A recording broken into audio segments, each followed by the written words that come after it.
नमस्कार, आप सभी का एक बार फिर से स्वागत है हमारे चैनल धार्मिक लाइफ इंडिया में। आप सभी को नवरात्र के 8वें दिन की यानी महाअष्टमी की हार्दिक शुभकामनाएं। आइए महाअष्टमी पे सुनते हैं महागौरी माता की कथा। नवरात्र के 8वें दिन महागौरी शक्ति की पूजा की जाती है। नाम से ही पता चलता है कि माता का रूप पूर्णतः गौर वर्ण का है। इनकी उपमा शंख, चंद्र और कुंद के फूल से की गई है। अष्टवर्षा भदेव गौरी यानी इनकी आयु 8 साल की मानी गई है। इनके सभी आभूषण और वस्त्र सफेद है, इसलिए इन्हें श्वेतांबर धरा भी कहा गया है। इनकी 4 भुजाएं हैं और इनका वाहन वृषक है, इसलिए इन्हें वर्षारूढ़ा भी कहा गया है। इनके ऊपर वाला दाहिना हाथ अभय मुद्रा में है और नीचे वाला हाथ त्रिशूल धारण किए हुए है।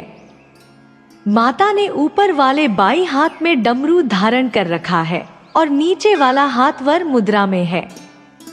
इनकी पूरी मुद्रा बहुत शांत है। शिव पुराण के अनुसार महागौरी माता को 8 साल की उम्र में ही अपने पूर्व जन्म की जतनाओं का आभास होने लगा था। उन्होंने इसी उम्र से भगवान शिव को अपना पति मान लिया था और भगवान शिव को पति के रूप में पाने के लिए उन्होंने तपस्या शुरू कर दी। इसलिए अष्टमी तिथि को महागौरी के पूजन का विधान है। इस दिन दुर्गा सप्तशती के मध्यम चरित्र का पाठ करना विशेष फलदायी होता है। जो लोग 9 दिन का व्रत नहीं कर पाते, वह पहले और 8वें दिन का व्रत करके पूरे 9 दिनों का फल प्राप्त कर लेते हैं। देवी भागवत पुराण के अनुसार देवी पार्वती अपनी तपस्या के दौरान केवल कंदमूल, फल और पत्तों के आहार करती थी। बाद में माता केवल वायु पीकर ही तप करना आरंभ कर देती थी। तपस्या से माता पार्वती को महान गौरव प्राप्त होता है और उनका नाम महागौरी पड़ता है।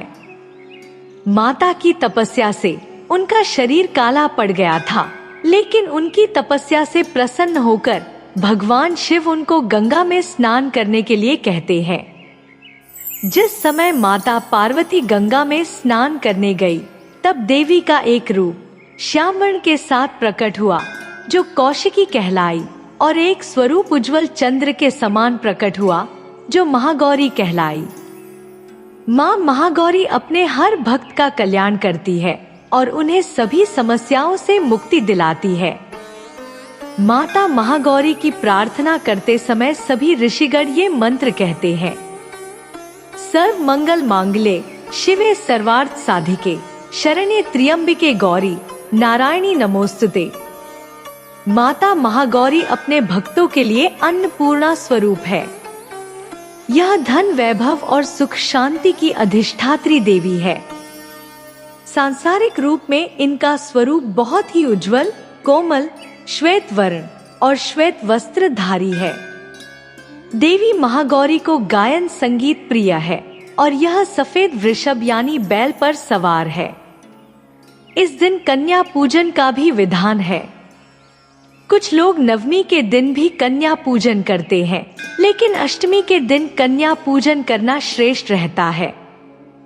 कन्याओं की संख्या 9 हो तो अति उत्तम होता है, नहीं तो 2 कन्याओं के साथ भी पूजा की जा सकती है।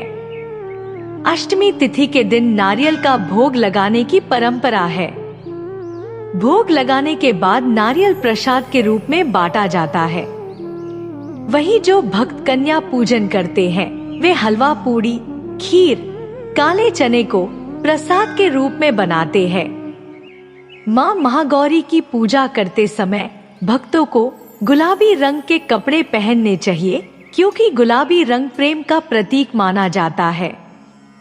माता महागौरी का ध्यान मंत्र है श्वेते वृषे समारूढ़ा श्वेतांबरधरा शुचिः महागौरी शुभम दधानम महादेव प्रमोद ददा।